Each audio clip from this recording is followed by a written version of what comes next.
Straight 5 right, half long, 40. 6 left, half long, into crest, 50. 5 left, half long, tightens 2, 60. Right over small crest, 80. Alright, let's pause for a second.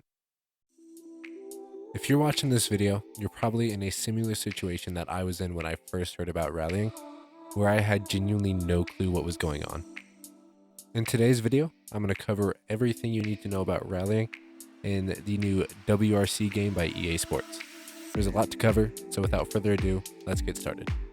Pace notes are arguably one of the most important parts of rallying. Therefore, if you want to succeed and win rallies, you need to be able to understand them. I'm sure we've all had situations like this. Slight right, into bump, keep right, and 6 left, slowing, and crest, into 3 left.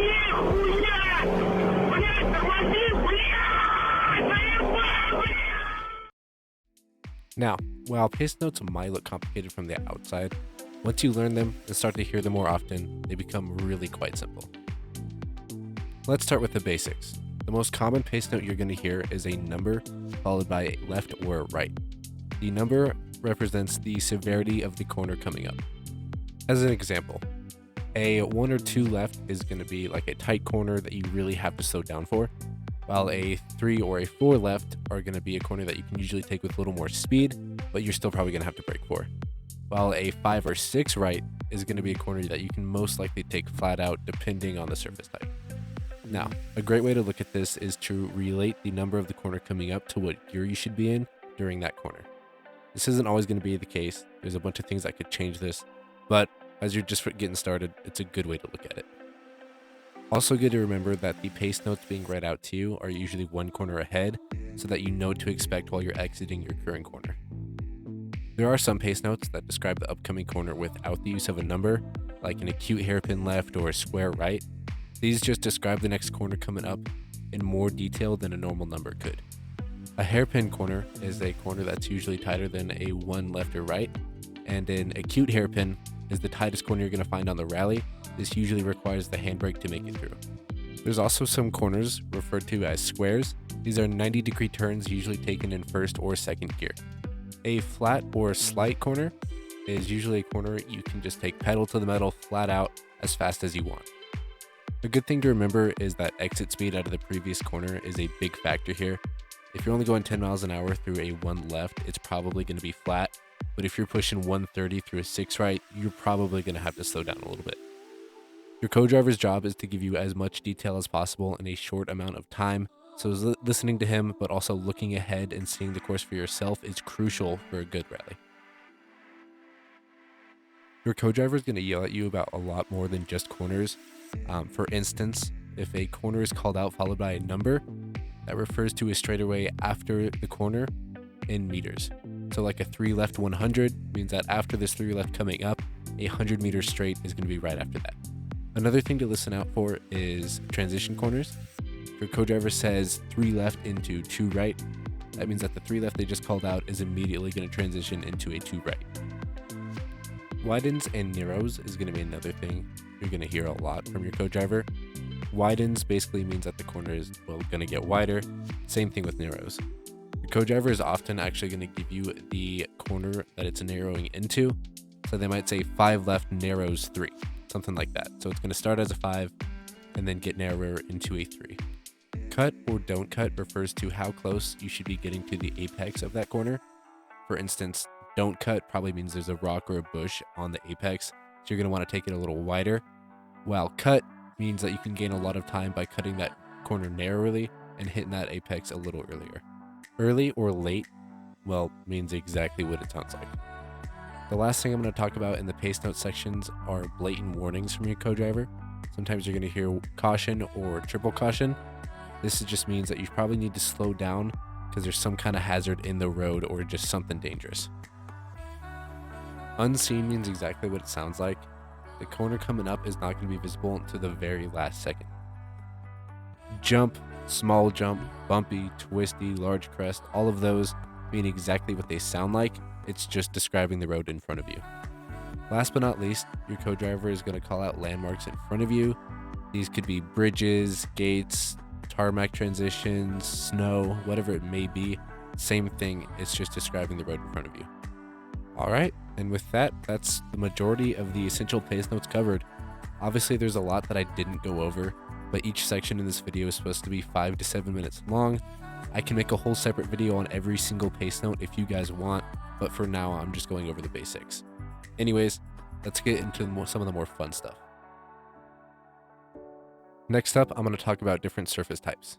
There's currently 3 in the game: asphalt, snow, and gravel.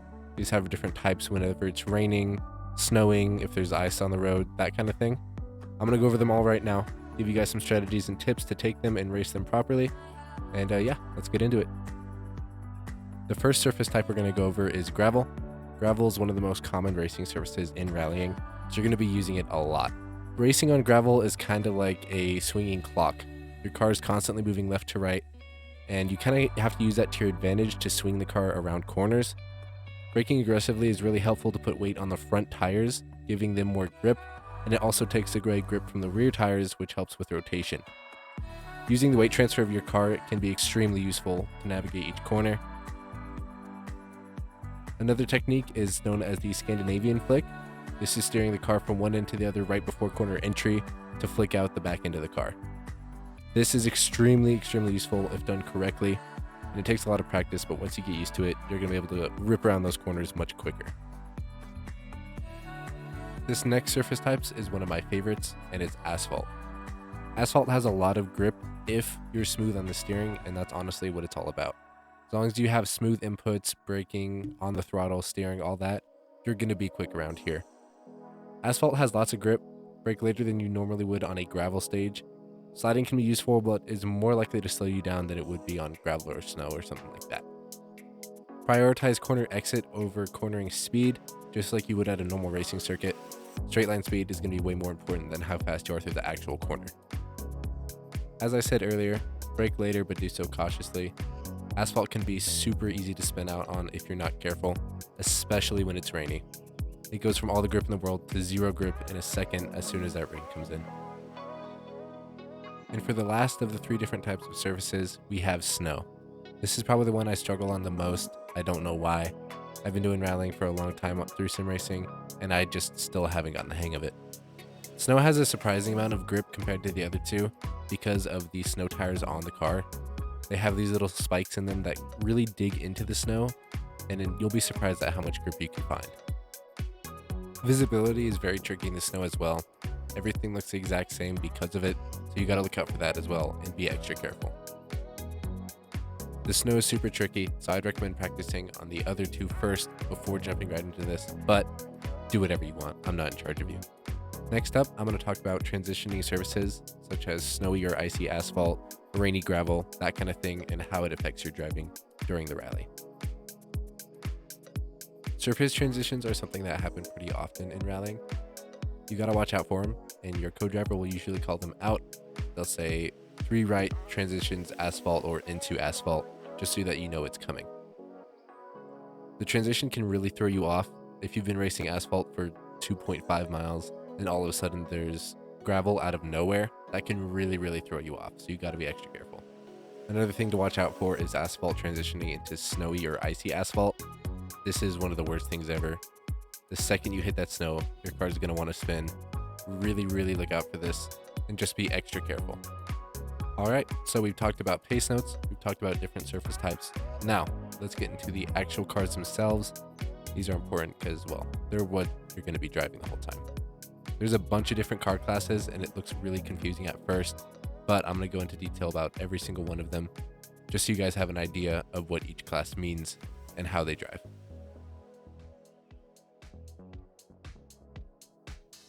When it comes to cars in this game, there are a ton of different options. With around 70 cars and 18 classes to choose from, it can be kind of difficult to make up your mind. I'm going to briefly go over all the different classes and what they are and how they drive, so that it makes it a little easier for you guys to understand what you're looking at. We're going to start with the fastest and most modern cars and just work our way down the list. First up, we have the WRC cars. These are the most modern cars. They utilize hybrid technology. They're extremely quick, and WRC2 is a slightly slower version of the WRC cars I just talked about. Think of it as F2 versus F1. It's just a slower version. Junior WRC is the slowest version of the modern WRC cars. It's mostly meant for rookies, and it's great practice before moving up to the faster cars. The World Rally cars from 2017 and 2021 are slightly outdated WRC cars. They're still super quick, they're just kind of outdated. Rally 2 and Rally 4 are the same as WRC 2, just older, slightly slower versions of the faster WRC cars, same as F1, F2, F3, that kind of thing. In R4/4 are some historically famous rally cars, such as the Subaru WRX STI, the Mitsubishi Lancer Evo, etc. Just a little bit of the older, more classic, famous cars. S2000 and S1600 are older cars with smaller engines, more restrictions, and these cars were cheaper than the main WRC cars, which made it easier to get access into rallying. The F2 kit cars are insanely fast front-wheel drive 2-liter engine cars, later replaced by the previously mentioned S2000 and X1600 classes. Group A is a calmed down and safer version of Group B. And speaking of Group B is insanely fast, almost no limit rally cars from the 80s, some of the most iconic cars of all time. Just by looking at them, you've probably seen them before. These cars are so iconic, I could probably make a whole video just talking about them, but for now, we're just going to stick with this. H3 rear-wheel drive is classic, fast rear-wheel drive rally cars. H2 rear-wheel drive and front-wheel drive are older, slower cars from the late 70s and early 80s. H1 four-wheel drive are some of the earliest classic and historic WRC cars, some of the first that really made it out there. The World Rally cars from 1997 to 2011 are some of my favorite cars. Super quick, there's so many options to pick from, there's a lot of variety. It's genuinely one of my favorite classes to race. And lastly, the builder cars are cars you can build up yourself to compete in the newest WRC classes, those being WRC, WRC2, and Junior WRC. This is what I've been using in the background of this video this whole time. For the last part of this video, I'm just going to go over some basic tips and tricks that I would personally recommend using while you're getting started. First of all is use your handbrake super sparingly. I know you guys are going to jump in and want to just yank that thing as much as possible. That sounded wrong, but either way, try not to use it as much as you think you would need to. It's going to end up messing you up more than it is actually helping. Around hairpins, acute hairpins, that kind of thing, go for it. For the most part, stay away from it. Another thing I would recommend is going into your settings and turning your co-driver volume up and your engine volume down. This way you're hearing more of what your co-driver is saying and less of your loud car. After you've been playing for a while, I would recommend turning off most of the HUD. This means getting rid of the co-driver icons, the timing sheets, like everything like that. Just get rid of any possible distraction so you can focus purely on the road in front of you and to what your co-driver is saying to you. Use the throttle to steer the car. If you're going through a corner way too hot and you slam on the brakes, you're going to end up spinning out. Use the throttle to your advantage, almost like you are drifting, and steer the car using it that way. Keep in mind this video was to teach you how to rally in the new WRC game. This isn't teaching you what rallying is. I can make a whole nother video on that explaining all the details, how everything works, that kind of thing. But for now, this is just teaching you the basics and the necessities that you need to get started. If you made it this far into the video, thank you so much for watching. This is my first full-length, full-edit video that I've ever made, so I'm still working on my skills and how to use the editing software and everything like that. If you guys have any recommendations on how I can improve or how I can do things differently, please let me know in the comments. Any criticism is good criticism. Once again, I just want to thank you guys if you did make it this far. Feel free to leave a like and subscribe if you want to see more kind of content like this. But other than that, I will see you guys next time.